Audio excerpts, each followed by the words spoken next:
Приветствую всех! Взяли в работу Opel Insignia с боковым ударом.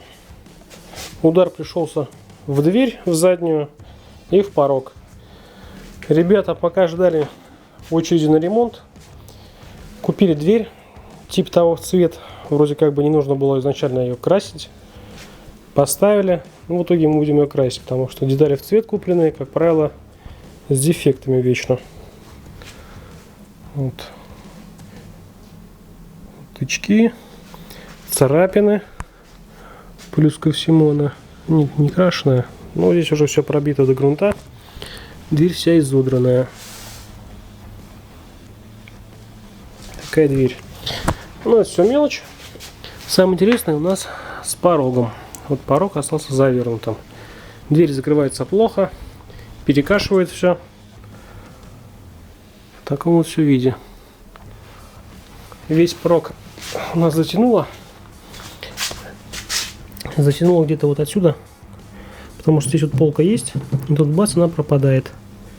Начинается ближе к концу передней двери. Полка начинает пропадать и уходит под двери.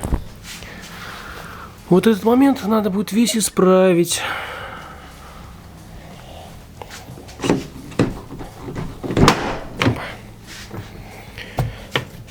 Так вот все внутри.